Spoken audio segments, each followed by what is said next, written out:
The Adventure of the Speckled Band. On glancing over my notes of the 70-odd cases in which I have during the last 8 years studied the methods of my friend Sherlock Holmes, I find many tragic, some comic, a large number merely strange, but none commonplace. For, working as he did rather for the love of his art than for the acquirement of wealth, he refused to associate himself with any investigation which did not tend towards the unusual and even the fantastic. Of all these varied cases, however, I cannot recall any which presented more singular features than that which was associated with the well-known Surrey family of the Roylotts of Stoke Moran. The events in question occurred in the early days of my association with Holmes, when we were sharing rooms as bachelors in Baker Street. It is possible that I might have placed them upon record before, but a promise of secrecy was made at the time, from which I have only been freed during the last month by the untimely death of the lady to whom the pledge was given. It is perhaps as well that the facts should now come to light, for I have reasons to know that there are widespread rumours as to the death of Dr. Grimesby Roylott, which tend to make the matter even more terrible than the truth. It was early in April in the year '83 that I woke one morning to find Sherlock Holmes standing fully dressed by the side of my bed. He was a late riser as a rule, and as the clock on the mantelpiece showed me that it was only 7:15, I blinked up at him in some surprise, and perhaps just a little resentment, for I was myself regular in my habits. "Very sorry to knock you up, Watson," said he, "but it's the common lot this morning. Mrs. Hudson has been knocked up. She retorted upon me, and I on you." "What is it, then? A fire?" "No, a client. It seems that a young lady has arrived in a considerable state of excitement, who insists upon seeing me. She is waiting now in the sitting-room. Now, when young ladies wander about the metropolis at this hour of the morning, and knock sleepy people up out of their beds, I presume that it is something very pressing which they have to communicate. Should it prove to be an interesting case, you would, I am sure, wish to follow it from the outset. I thought, at any rate, that I should call you and give you the chance." "My dear fellow, I would not miss it for anything." I had no keener pleasure than in following Holmes in his professional investigations, and in admiring the rapid deductions, as swift as intuitions and yet always founded on a logical basis, with which he unravelled the problems which were submitted to him. I rapidly threw on my clothes, and was ready in a few minutes to accompany my friend down to the sitting-room. A lady, dressed in black and heavily veiled, who had been sitting in the window, rose as we entered. "Good morning, madam," said Holmes cheerily. "My name is Sherlock Holmes. This is my intimate friend and associate, Dr. Watson, before whom you can speak as freely as before myself. Ha! I am glad to see that Mrs. Hudson has had the good sense to light the fire. Pray draw up to it, and I shall order you a cup of hot coffee, for I observe that you are shivering." "It is not cold which makes me shiver," said the woman in a low voice, changing her seat as requested. "What, then?" "It is fear, Mr. Holmes. It is terror." She raised her veil as she spoke, and we could see that she was indeed in a pitiable state of agitation, her face all drawn and grey, with restless, frightened eyes, like those of some hunted animal. Her features and figure were those of a woman of 30, but her hair was shot with premature grey, and her expression was weary and haggard. Sherlock Holmes ran her over with one of his quick, all-comprehensive glances. "You must not fear," said he soothingly, bending forward and patting her forearm. "We shall soon set matters right, I have no doubt. You have come in by train this morning, I see." You know me, then? "No, but I observed the second half of a return ticket in the palm of your left glove. You must have started early, and yet you had a good drive in a dog-cart along heavy roads before you reached the station." The lady gave a violent start, and stared in bewilderment at my companion. "There is no mystery, my dear madam," said he, smiling. "The left arm of your jacket is spattered with mud in no less than 7 places. The marks are perfectly fresh. There is no vehicle save a dog-cart which throws up mud in that way, and then only when you sit on the left-hand side of the driver." Whatever your reasons may be, you are perfectly correct, said she. I started from home before 6, reached Leatherhead at 20 past, and came in by the first train to Waterloo. Sir, I can stand this strain no longer. I shall go mad if it continues. I have no one to turn to, none save only one who cares for me, and he, poor fellow, can be of little aid. I have heard of you, Mr. Holmes. I have heard of you from Mrs. Farintosh, whom you helped in the hour of her sore need. It was from her that I had your address. Oh, sir, do you not think that you could help me too, and at least throw a little light through the dense darkness which surrounds me? At present it is out of my power to reward you for your services, but in a month or 6 weeks I shall be married, with the control of my own income, and then, at least, you shall not find me ungrateful." Holmes turned to his desk and, unlocking it, drew out a small case-book, which he consulted. "Farintosh," said he. "Ah, yes, I recall the case. It was concerned with an opal tiara. I think it was before your time, Watson. I can only say, madam, that I shall be happy to devote the same care to your case as I did to that of your friend.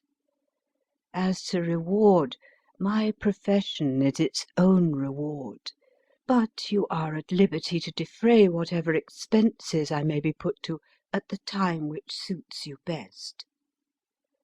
And now I beg that you will lay before us everything that may help us in forming an opinion upon the matter." "Alas!" replied our visitor, "the very horror of my situation lies in the fact that my fears are so vague, and my suspicions depend so entirely upon small points which might seem trivial to another, that even he to whom of all others I have a right to look for help and advice looks upon all that I tell him about it as the fancies of a nervous woman. He does not say so, but I can read it from his soothing answers and averted eyes. But I have heard, Mr. Holmes, that you can see deeply into the manifold wickedness of the human heart. You may advise me how to walk amid the dangers which encompass me." "I am all attention, madam." "My name is Helen Stoner, and I am living with my stepfather, who is the last survivor of one of the oldest Saxon families in England, the Roylotts of Stoke Moran, on the western border of Surrey." Holmes nodded his head. "The name is familiar to me," said he. "The family was at one time among the richest in England, and the estates extended over the borders into Berkshire in the north and Hampshire in the west. In the last century, however, 4 successive heirs were of a dissolute and wasteful disposition, and the family ruin was eventually completed by a gambler in the days of the Regency. Nothing was left save a few acres of ground and the 200-year-old house, which is itself crushed under a heavy mortgage. The last squire dragged out his existence there, living the horrible life of an aristocratic pauper.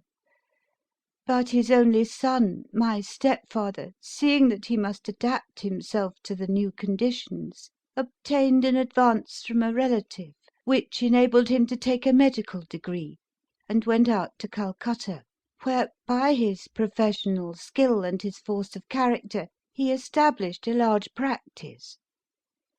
In a fit of anger, however, caused by some robberies which had been perpetrated in the house, he beat his native butler to death, and narrowly escaped a capital sentence. As it was, he suffered a long term of imprisonment, and afterwards returned to England a morose and disappointed man. When Dr. Roylott was in India, he married my mother, Mrs. Stoner, the young widow of Major General Stoner of the Bengal Artillery. My sister Julia and I were twins, and we were only 2 years old at the time of my mother's remarriage.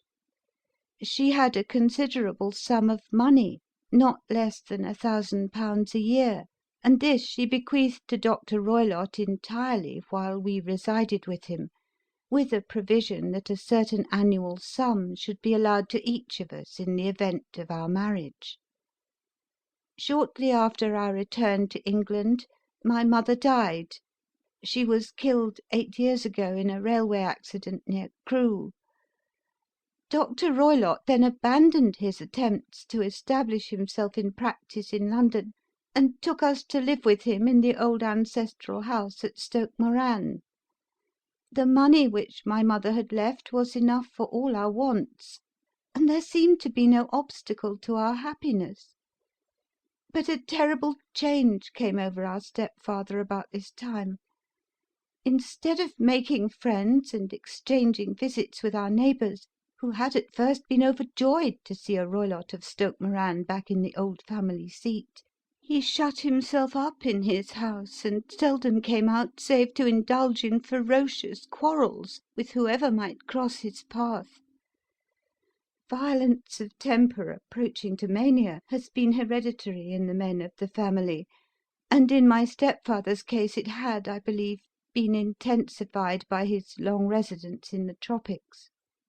A series of disgraceful brawls took place, 2 of which ended in the police court, until at last he became the terror of the village, and the folks would fly at his approach, for he is a man of immense strength, and absolutely uncontrollable in his anger.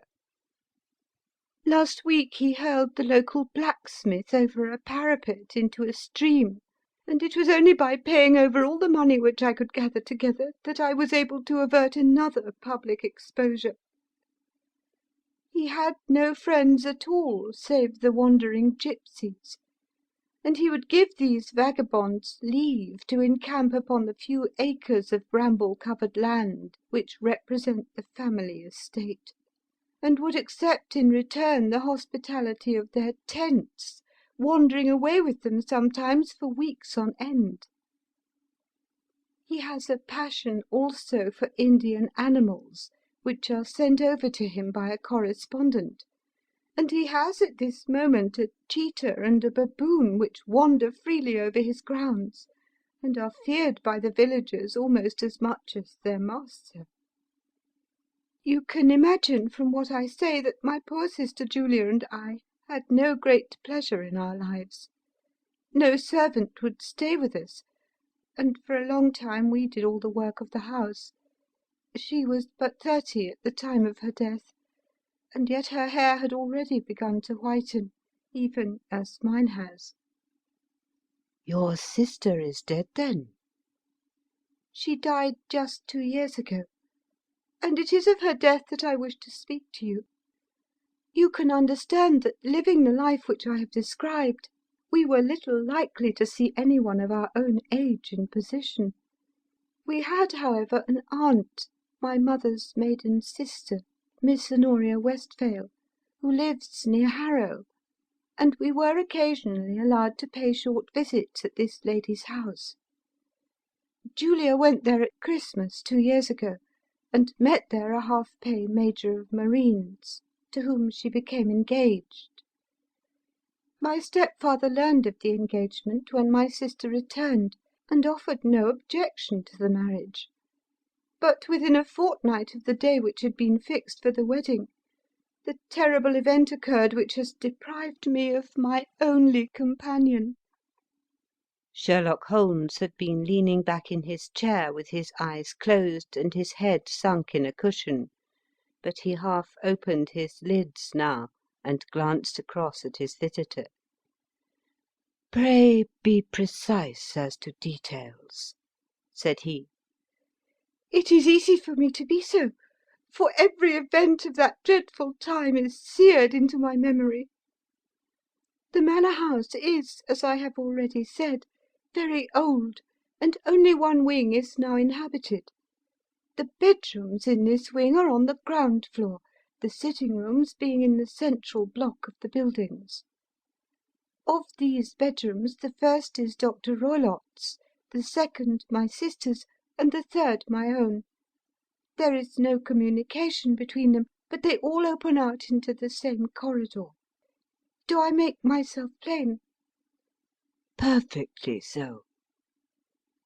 "The windows of the 3 rooms open out upon the lawn. That fatal night Dr. Roylott had gone to his room early, though we knew that he had not retired to rest, for my sister was troubled by the smell of the strong Indian cigars which it was his custom to smoke. She left her room, therefore, and came into mine, where she sat for some time chatting about her approaching wedding. At 11 o'clock she rose to leave me, but she paused at the door and looked back. 'Tell me, Helen,' said she, 'have you ever heard anyone whistle in the dead of the night?' 'Never,' said I. 'I suppose that you could not possibly whistle yourself in your sleep?' 'Certainly not. But why?' 'Because during the last few nights I have always, about 3 in the morning, heard a low, clear whistle. I am a light sleeper, and it has awakened me.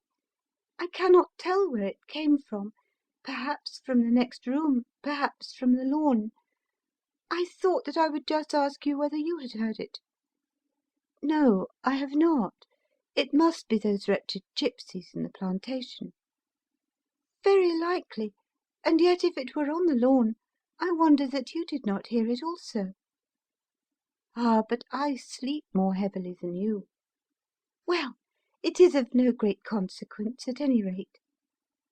She smiled back at me, closed my door, and a few moments later I heard her key turn in the lock." "Indeed," said Holmes. "Was it your custom always to lock yourselves in at night?" "Always." "And why?" "I think that I mentioned to you that the doctor kept a cheetah and a baboon. We had no feeling of security unless our doors were locked." "Quite so. Pray proceed with your statement." "I could not sleep that night. A vague feeling of impending misfortune impressed me. My sister and I, you will recollect, were twins, and you know how subtle are the links which bind two souls which are so closely allied. It was a wild night. The wind was howling outside, and the rain was beating and splashing against the windows. Suddenly, amid all the hubbub of the gale, there burst forth the wild scream of a terrified woman. I knew that it was my sister's voice. I sprang from my bed, wrapped a shawl round me, and rushed into the corridor.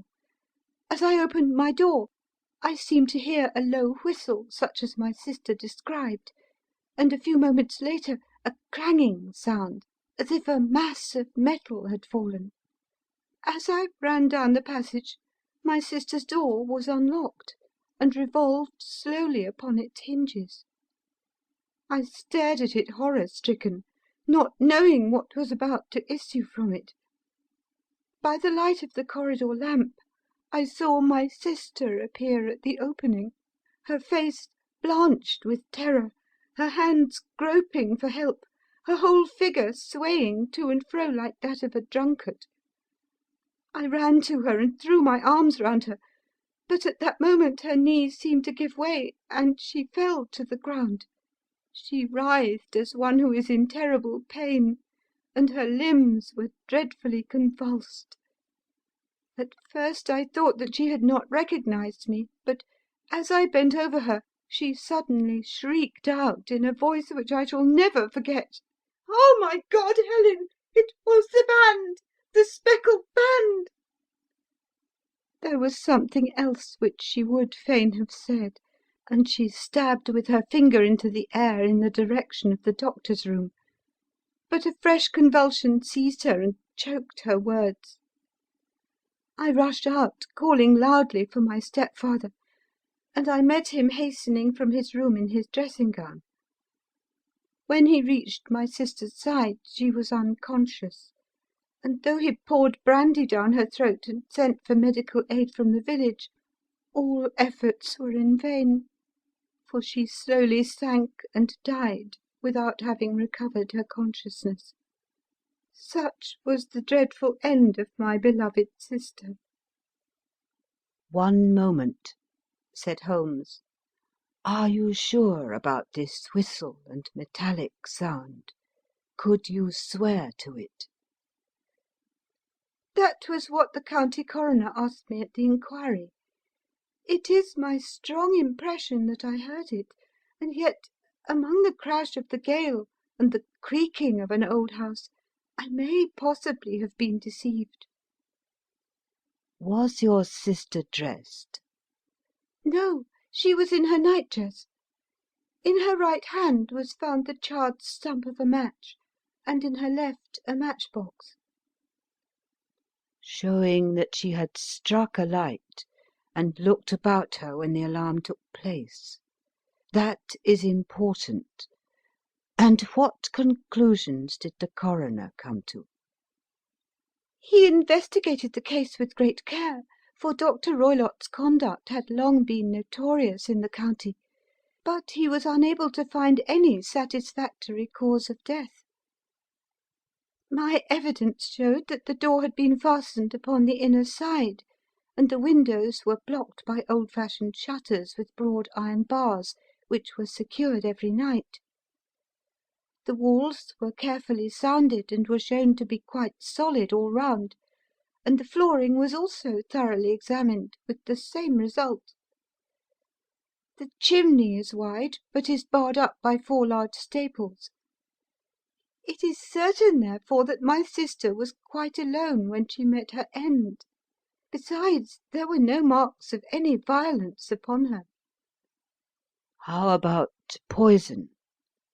The doctors examined her for it, but without success. What do you think that this unfortunate lady died of, then? It is my belief that she died of pure fear and nervous shock, though what it was that frightened her I cannot imagine. Were there gypsies in the plantation at the time? Yes, there are nearly always some there. Ah, and what did you gather from this allusion to a band, a speckled band? Sometimes I have thought that it was merely the wild talk of delirium, sometimes that it may have referred to some band of people, perhaps to these very gypsies in the plantation. I do not know whether the spotted handkerchiefs which so many of them wear over their heads might have suggested the strange adjective which he used. Holmes shook his head like a man who is far from being satisfied. "These are very deep waters," said he. "Pray go on with your narrative." 2 years have passed since then, and my life has been until lately lonelier than ever. A month ago, however, a dear friend whom I have known for many years has done me the honour to ask my hand in marriage. His name is Armitage, Percy Armitage, the second son of Mr. Armitage of Crane Water, near Reading. My stepfather has offered no opposition to the match, and we are to be married in the course of the spring. 2 days ago some repairs were started in the west wing of the building, and my bedroom wall has been pierced, so that I have had to move into the chamber in which my sister died, and to sleep in the very bed in which she slept. Imagine, then, my thrill of terror when, last night, as I lay awake, thinking over her terrible fate, I suddenly heard in the silence of the night the low whistle which had been the herald of her own death. I sprang up and lit the lamp, but nothing was to be seen in the room. I was too shaken to go to bed again, however, so I dressed, and as soon as it was daylight I slipped down, got a dog-cart at the Crown Inn, which is opposite, and drove to Leatherhead, from whence I have come on this morning, with the one object of seeing you and asking your advice." "You have done wisely," said my friend. "But have you told me all?" "Yes, all." "Miss Roylott, you have not. You are screening your stepfather." "Why? What do you mean?" For answer, Holmes pushed back the frill of black lace which fringed the hand that lay upon our visitor's knee. 5 little livid spots, the marks of 4 fingers and a thumb, were printed upon the white wrist. "You have been cruelly used," said Holmes. The lady coloured deeply and covered over her injured wrist. "He is a hard man," she said, "and perhaps he hardly knows his own strength." There was a long silence, during which Holmes leaned his chin upon his hands and stared into the crackling fire. "This is a very deep business," he said at last. "There are 1,000 details which I should desire to know before I decide upon our course of action. Yet we have not a moment to lose. If we were to come to Stoke Moran to-day, would it be possible for us to see over these rooms without the knowledge of your stepfather?" "As it happens, he spoke of coming into town to-day upon some most important business. It is probable that he will be away all day, and that there would be nothing to disturb you. We have a housekeeper now, but she is old and foolish, and I could easily get her out of the way." "Excellent. You are not averse to this trip, Watson?" By no means." "Then we shall both come. What are you going to do yourself?" "I have 1 or 2 things which I would wish to do now that I am in town, but I shall return by the 12 o'clock train, so as to be there in time for your coming." "And you may expect us early in the afternoon. I have myself some small business matters to attend to. Will you not wait and breakfast?" "No, I must go. My heart is lightened already since I have confided my trouble to you. I shall look forward to seeing you again this afternoon." She dropped her thick black veil over her face and glided from the room. "And what do you think of it all, Watson?" asked Sherlock Holmes, leaning back in his chair. "It seems to me to be a most dark and sinister business." "Dark enough and sinister enough."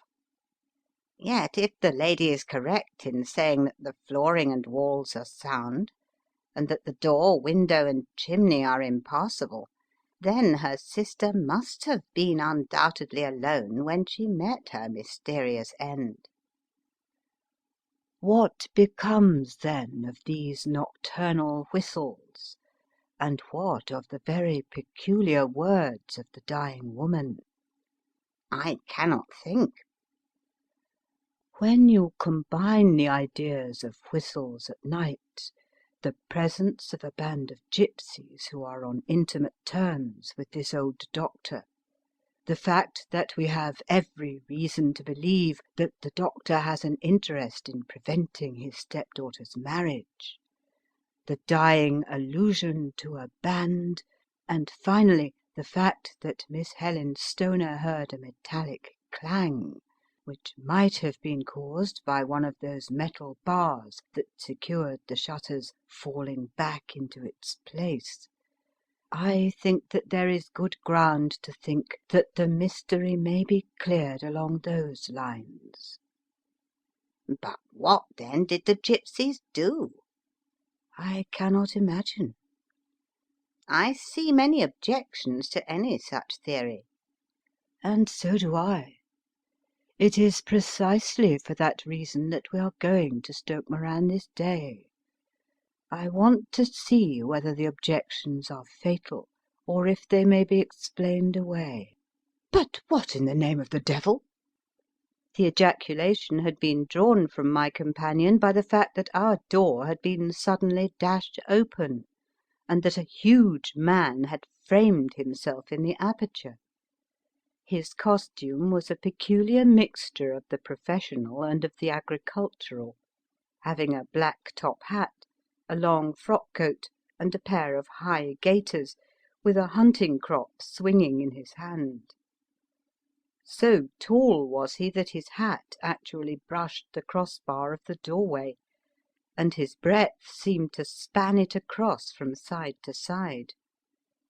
A large face, seared with 1,000 wrinkles, burned yellow with the sun, and marked with every evil passion, was turned from one to the other of us, while his deep-set, bile-shot eyes and his high, thin, fleshless nose gave him somewhat the resemblance to a fierce old bird of prey. "Which of you is Holmes?" asked this apparition.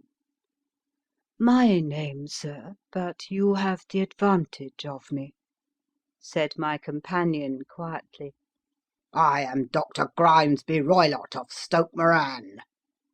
"Indeed, doctor," said Holmes blandly. "Pray take a seat." "I will do nothing of the kind. My stepdaughter has been here. I have traced her. What has she been saying to you?" "It is a little cold for the time of the year," said Holmes. "What has she been saying to you?"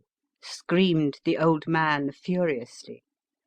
"But I have heard that the crocuses promise well," continued my companion imperturbably. "Ha! You put me off, do you?" said our new visitor, taking a step forward and shaking his hunting crop. "I know you, you scoundrel. I have heard of you before. You are Holmes, the meddler." My friend smiled. "Holmes, the busybody." His smile broadened. "Holmes, the Scotland Yard Jack-in-Office." Holmes chuckled heartily. "Your conversation is most entertaining," said he. "When you go out, close the door, for there is a decided draught." "I will go when I have had my say. Don't you dare to meddle with my affairs. I know that Miss Stoner has been here. I trace her. I am a dangerous man to fall foul of. See here." He stepped swiftly forward, seized the poker, and bent it into a curve with his huge brown hands.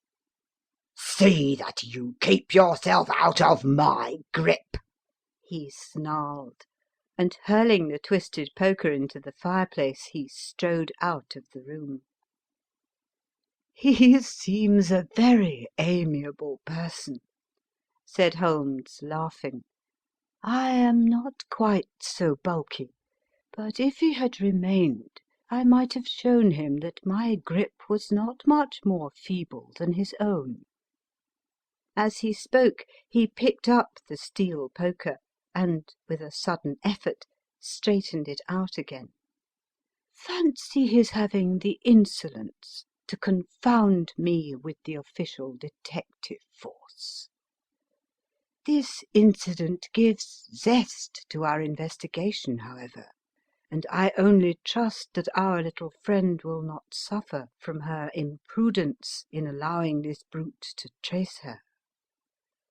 And now, Watson, we shall order breakfast, and afterwards I shall walk down to Doctors' Commons, where I hope to get some data which may help us in this matter.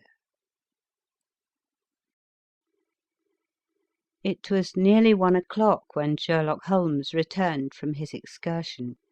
He held in his hand a sheet of blue paper, scrawled over with notes and figures. "I have seen the will of the deceased wife," said he. "To determine its exact meaning, I have been obliged to work out the present prices of the investments with which it is concerned. The total income, which at the time of the wife's death was little short of £1,100, is now, through the fall in agricultural prices, not more than £750. Each daughter can claim an income of £250 in case of marriage.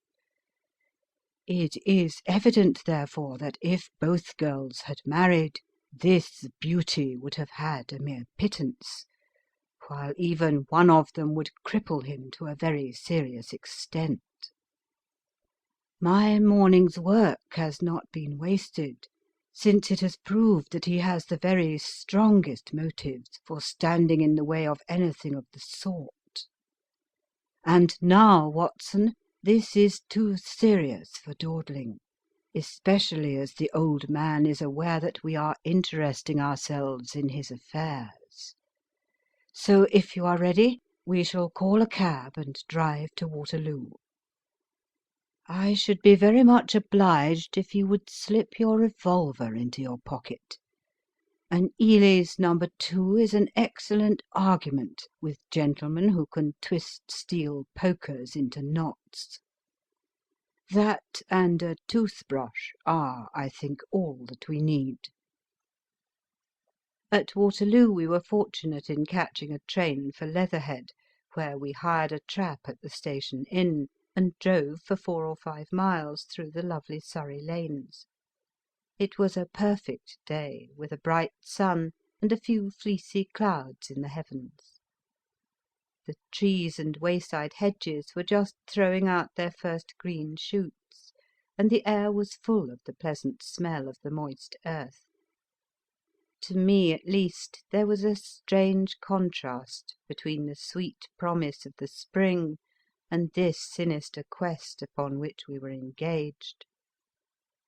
My companion sat in the front of the trap, his arms folded, his hat pulled down over his eyes, and his chin sunk upon his breast, buried in the deepest thought. Suddenly, however, he started, tapped me on the shoulder, and pointed over the meadows. "Look there," said he. A heavily timbered park stretched up in a gentle slope, thickening into a grove at the highest point. From amid the branches there jutted out the grey gables and high roof-tree of a very old mansion. "Stoke Moran?" said he. "Yes, sir, that be the house of Dr. Grimesby Roylott," remarked the driver. "There is some building going on there," said Holmes. "That is where we are going." "There's the village," said the driver, pointing to a cluster of roofs some distance to the left. "But if you want to get to the house, you'll find it shorter to get over this stile, and so by the footpath over the fields. There it is, where the lady is walking." "And the lady, I fancy, is Miss Stoner," observed Holmes, shading his eyes. "Yes, I think we had better do as you suggest." We got off, paid our fare, and the trap rattled back on its way to Leatherhead. "I thought it as well," said Holmes as we climbed the stile, "that this fellow should think we had come here as architects, or on some definite business. It may stop his gossip. Good afternoon, Miss Stoner. You see that we have been as good as our word." Our client of the morning had hurried forward to meet us, with a face which spoke her joy. "I have been waiting so eagerly for you," she cried, shaking hands with us warmly. "All has turned out splendidly. Dr. Roylott has gone to town, and it is unlikely that he will be back before evening." "We have had the pleasure of making the doctor's acquaintance," said Holmes, and in a few words he sketched out what had occurred. Miss Stoner turned white to the lips as she listened. "Good heavens!" she cried. "He has followed me, then?" "So it appears." "He is so cunning that I never know when I am safe from him. What will he say when he returns?" "He must guard himself, for he may find that there is someone more cunning than himself upon his track. You must lock yourself up from him tonight. If he is violent, we shall take you away to your aunt's at Harrow. Now, we must make the best use of our time, so kindly take us at once to the rooms which we are to examine."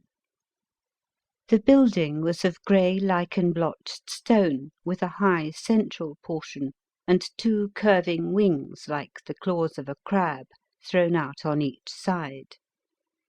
In one of these wings the windows were broken and blocked with wooden boards, while the roof was partly caved in, a picture of ruin.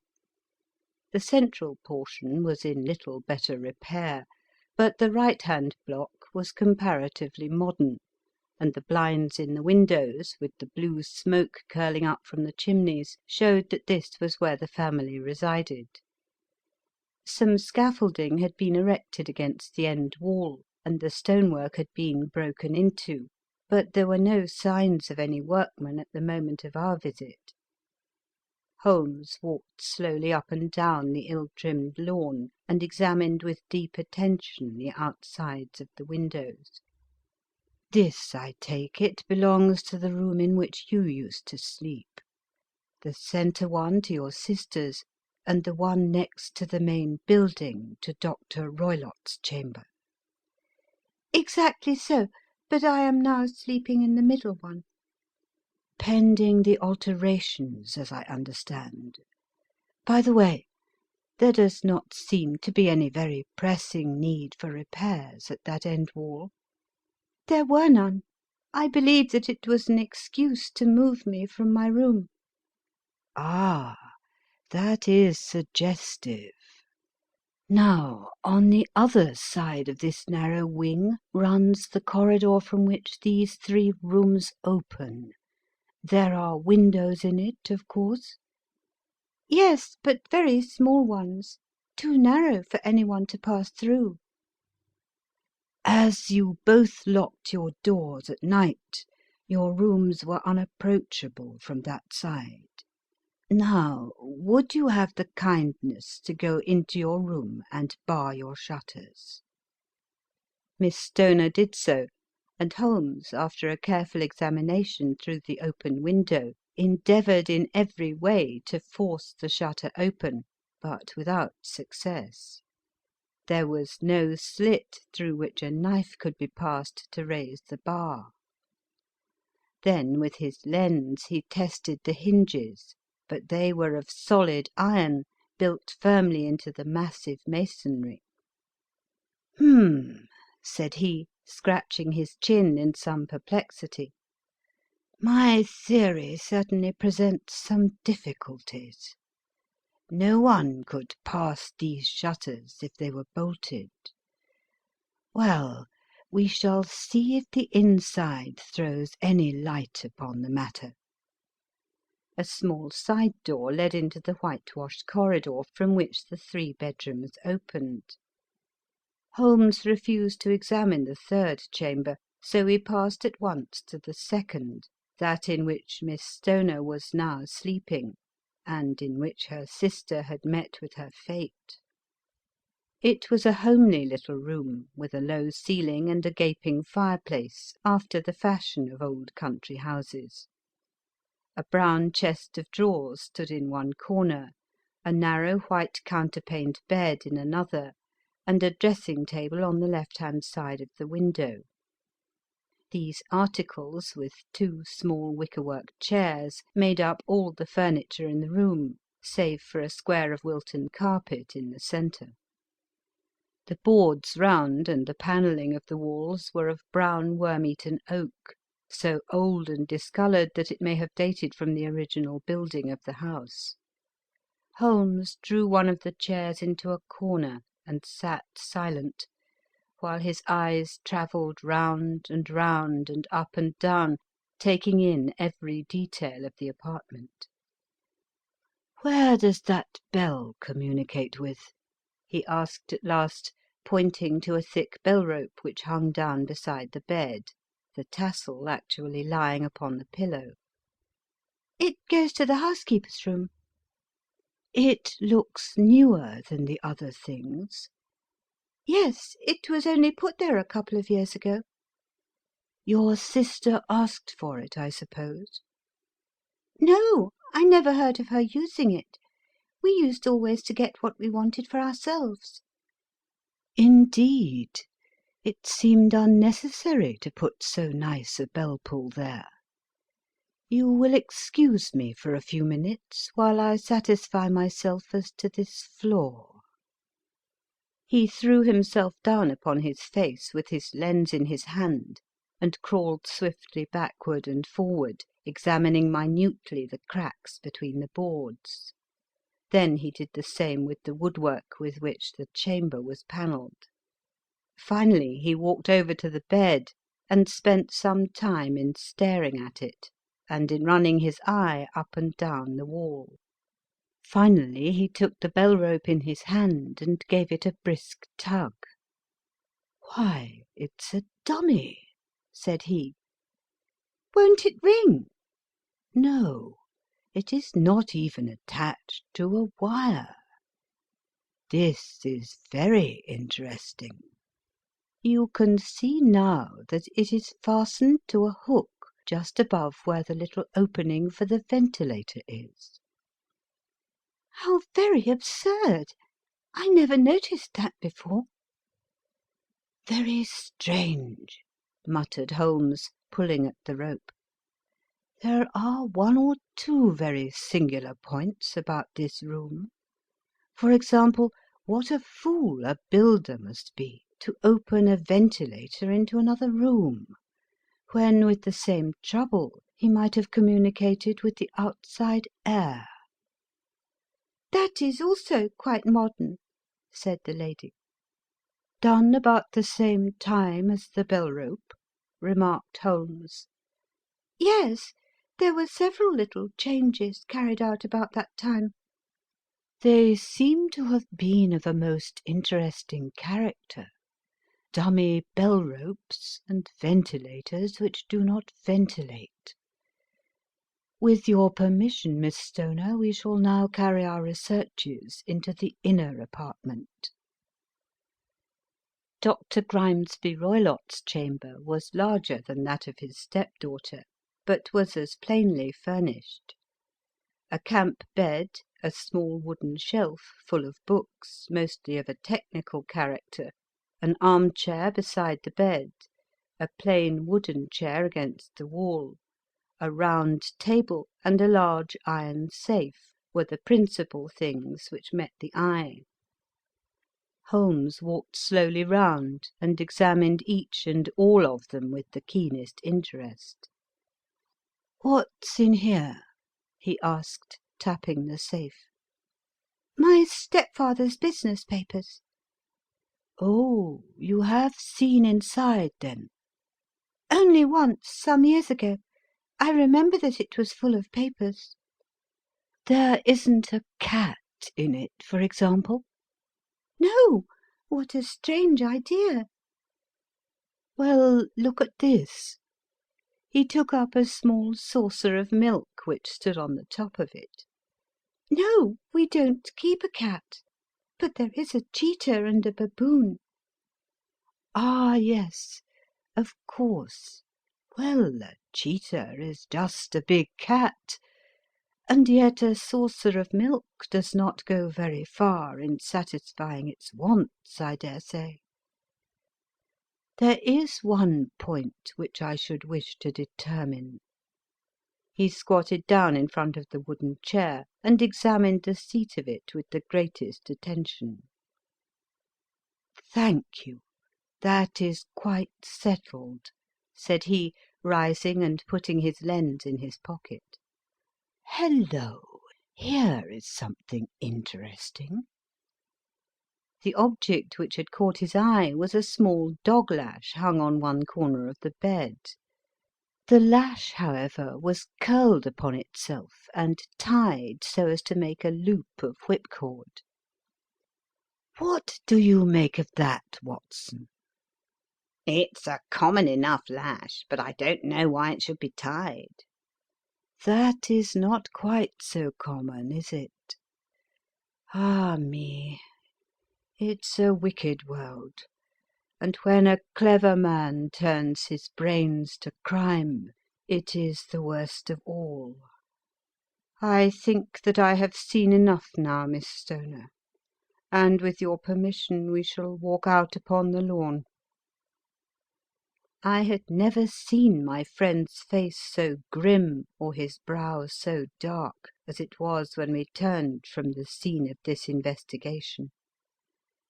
We had walked several times up and down the lawn, neither Miss Stoner nor myself liking to break in upon his thoughts before he roused himself from his reverie.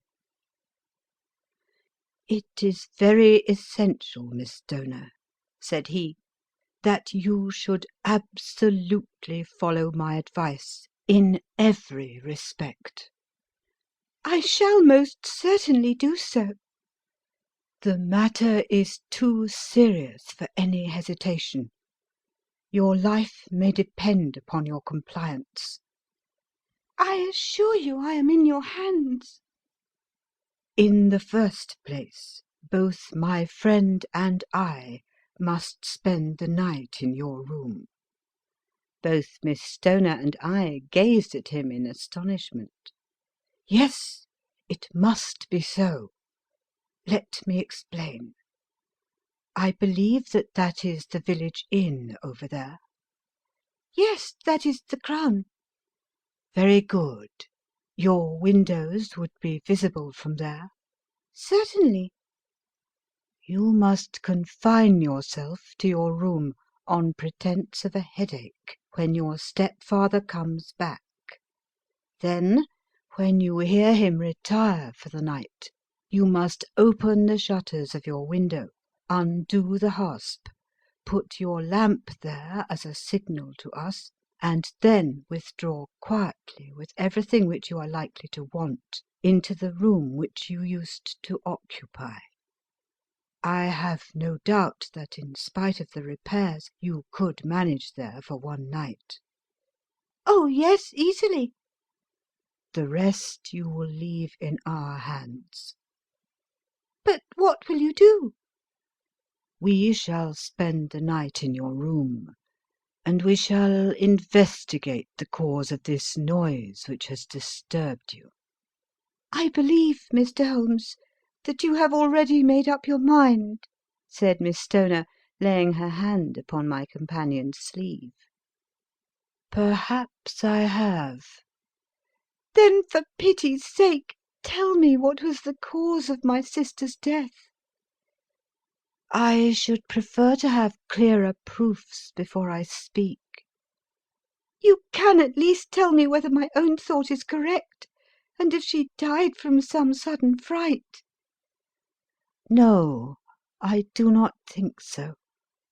I think that there was probably some more tangible cause. And now, Miss Stoner, we must leave you, for if Dr. Roylott returned and saw us, our journey would be in vain. Good-bye, and be brave, for if you will do what I have told you, you may rest assured that we shall soon drive away the dangers that threaten you." Sherlock Holmes and I had no difficulty in engaging a bedroom and sitting-room at the Crown Inn. They were on the upper floor, and from our window we could command a view of the avenue gate and of the inhabited wing of Stoke Moran Manor House. At dusk we saw Dr. Grimesby Roylott drive past, his huge form looming up beside the little figure of the lad who drove him. The boy had some slight difficulty in undoing the heavy iron gates, and we heard the hoarse roar of the doctor's voice, and saw the fury with which he shook his clinched fists at him. The trap drove on, and a few minutes later we saw a sudden light spring up among the trees as the lamp was lit in one of the sitting-rooms. "Do you know, Watson," said Holmes, as we sat together in the gathering darkness, "I have really some scruples as to taking you to-night. There is a distinct element of danger." Can I be of assistance? "Your presence might be invaluable." Then I shall certainly come. "It is very kind of you." You speak of danger. You have evidently seen more in these rooms than was visible to me." "No, but I fancy that I may have deduced a little more. I imagine that you saw all that I did." "I saw nothing remarkable save the bell rope, and what purpose that could answer, I confess is more than I can imagine." "You saw the ventilator too." "Yes, but I do not think that it is such a very unusual thing to have a small opening between two rooms. It was so small that a rat could hardly pass through." "I knew that we should find a ventilator before ever we came to Stoke Moran." "My dear Holmes!" "Oh, yes, I did. You remember in her statement she said that her sister could smell Dr. Roylott's cigar. Now, of course, that suggested at once that there must be a communication between the two rooms. It could only be a small one, or it would have been remarked upon at the coroner's inquiry. I deduced a ventilator." "But what harm can there be in that?" "Well, there is at least a curious coincidence of dates. A ventilator is made, a cord is hung, and a lady who sleeps in the bed dies. Does that not strike you?" "I cannot as yet see any connection." "Did you observe anything very peculiar about that bed?" "No." "It was clamped to the floor. Did you ever see a bed fastened like that before?" "I cannot say that I have." The lady could not move her bed. It must always be in the same relative position to the ventilator and to the rope, or so we may call it, since it was clearly never meant for a bell pull." "Holmes," I cried, "I seem to see dimly what you are hinting at. We are only just in time to prevent some subtle and horrible crime." "Subtle enough and horrible enough. When a doctor does go wrong, he is the first of criminals. He has nerve and he has knowledge. Palmer and Pritchard were among the heads of their profession. This man strikes even deeper. But I think, Watson, that we shall be able to strike deeper still. But we shall have horrors enough before the night is over. For goodness' sake, let us have a quiet pipe, and turn our minds for a few hours to something more cheerful." About 9 o'clock the light among the trees was extinguished, and all was dark in the direction of the manor house. 2 hours passed slowly away, and then suddenly, just at the stroke of 11, a single bright light shone out right in front of us. "That is our signal," said Holmes, springing to his feet. "It comes from the middle window." As we passed out he exchanged a few words with the landlord, explaining that we were going on a late visit to an acquaintance, and that it was possible that we might spend the night there. A moment later we were out on the dark road, a chill wind blowing in our faces, and one yellow light twinkling in front of us through the gloom to guide us on our sombre errand. There was little difficulty in entering the grounds, for unrepaired breaches gaped in the old park wall. Making our way among the trees, we reached a lawn, crossed it, and were about to enter through the window, when out from a clump of laurel bushes there darted what seemed to be a hideous and distorted child, who threw itself upon the grass with writhing limbs, and then ran swiftly across the lawn into the darkness. "My God!" I whispered. "Did you see it?" Holmes was for the moment as startled as I. His hand closed like a vice upon my wrist in his agitation. Then he broke into a low laugh and put his lips to my ear. "It is a nice household," he murmured. "That is the baboon." I had forgotten the strange pets which the doctor affected. There was a cheetah, too. Perhaps we might find it upon our shoulders at any moment. I confess that I felt easier in my mind when, after following Holmes' example and slipping off my shoes, I found myself inside the bedroom. My companion noiselessly closed the shutters, moved the lamp onto the table, and cast his eyes round the room. All was as we had seen it in the daytime. Then, creeping up to me and making a trumpet of his hand, he whispered into my ear again so gently that it was all that I could do to distinguish the words. "The least sound would be fatal to our plans." I nodded to show that I had heard. "We must sit without light. He would see it through the ventilator." I nodded again. "Do not go asleep. Your very life may depend upon it. Have your pistol ready in case we should need it. I will sit on the side of the bed, and you in that chair." I took out my revolver and laid it on the corner of the table. Holmes had brought up a long, thin cane, and this he placed upon the bed beside him. By it he laid the box of matches and the stump of a candle. Then he turned down the lamp, and we were left in darkness. How shall I ever forget that dreadful vigil?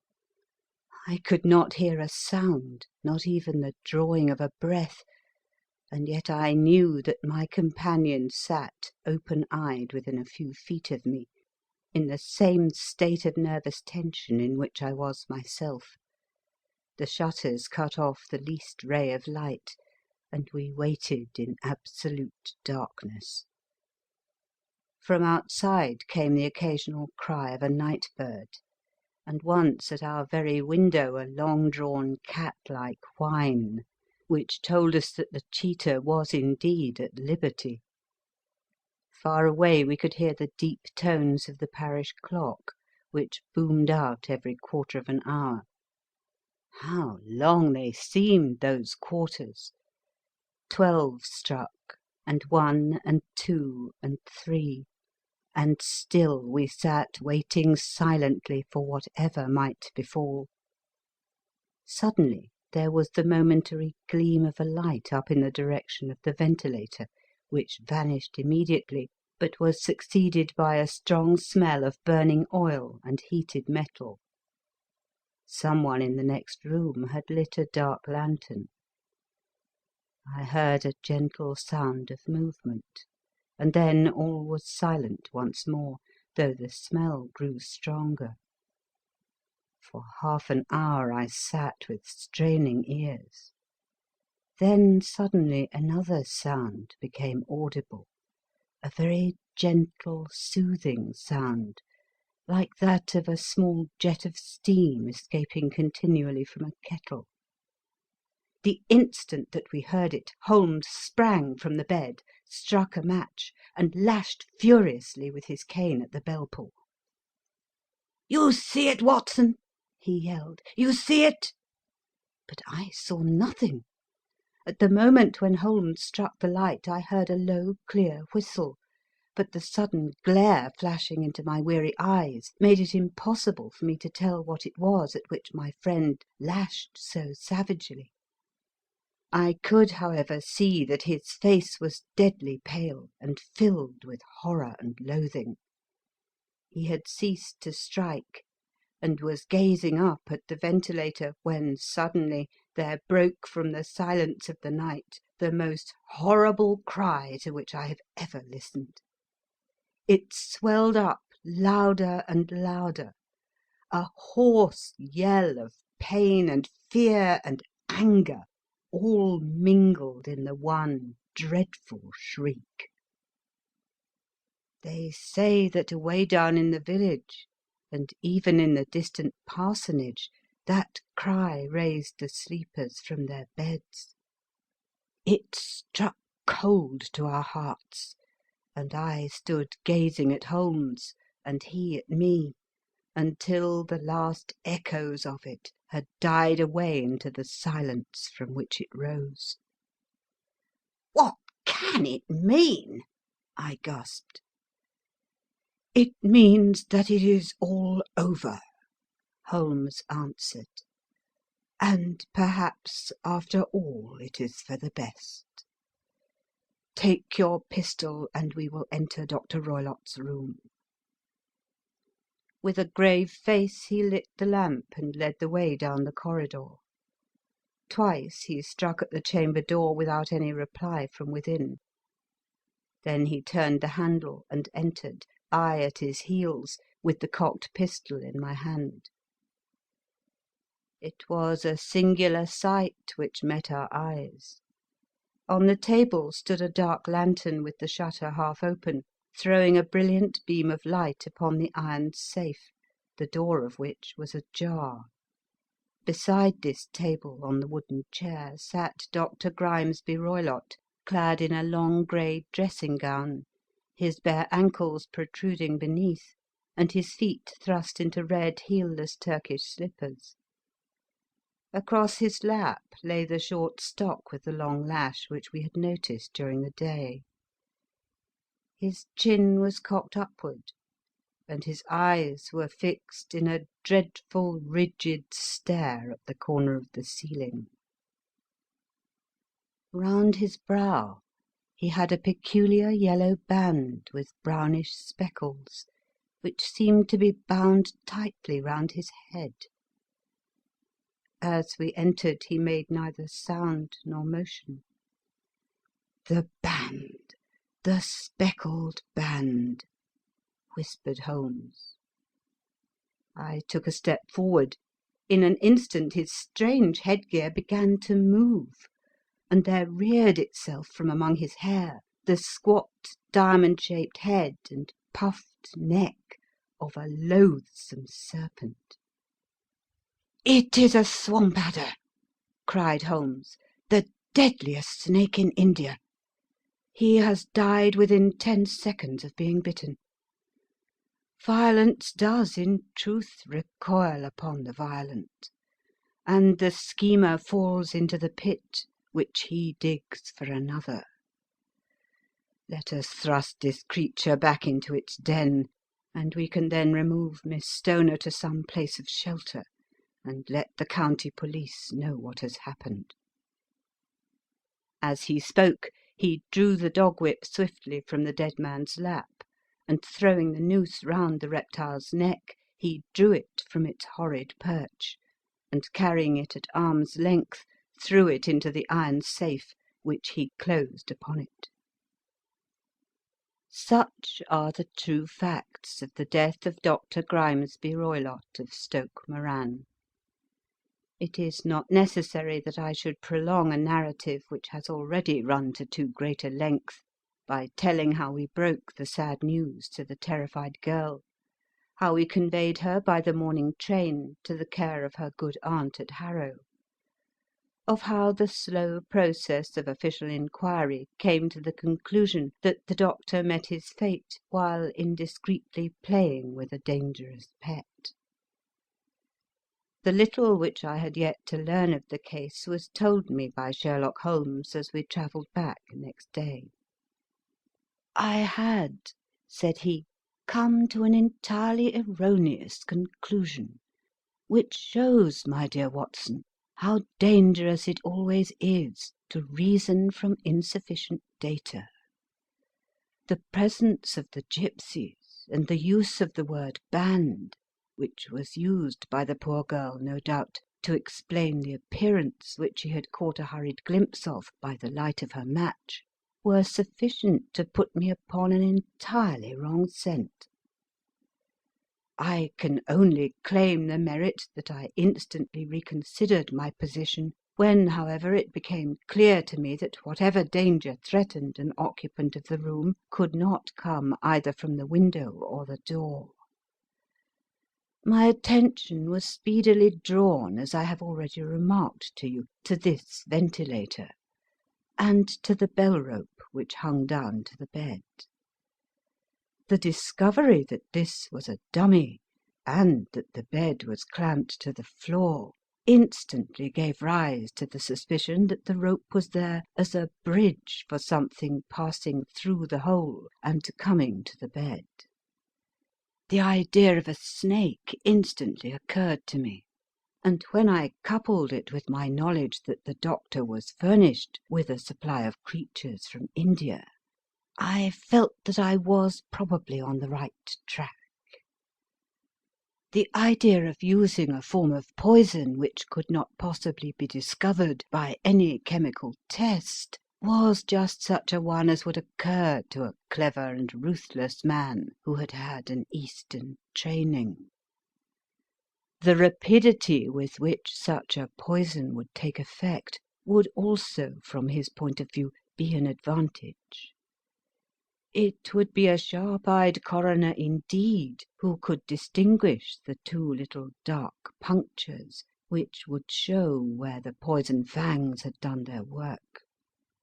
Then I thought of the whistle.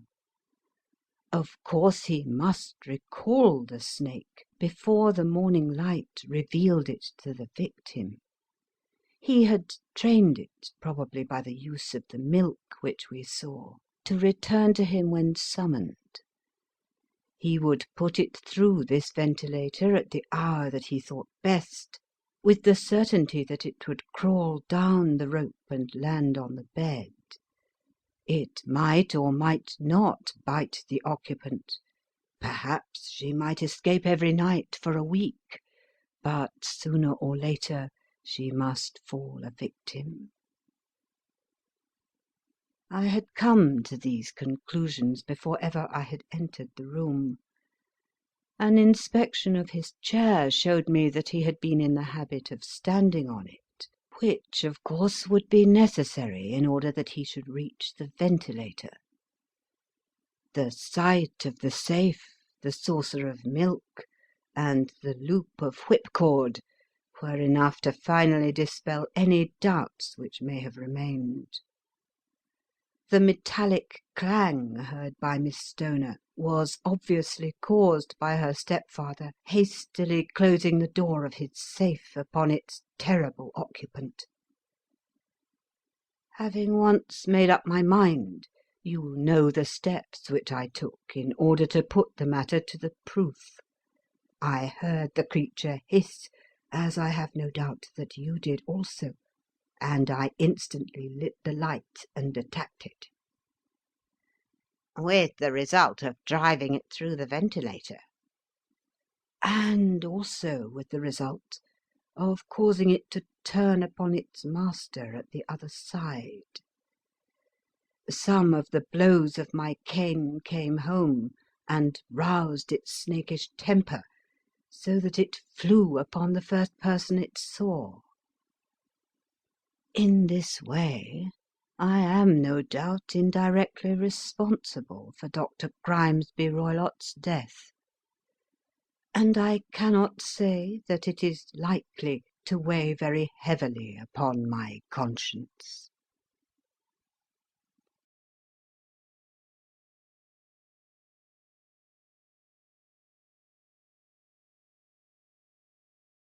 Recording by Ruth Golding.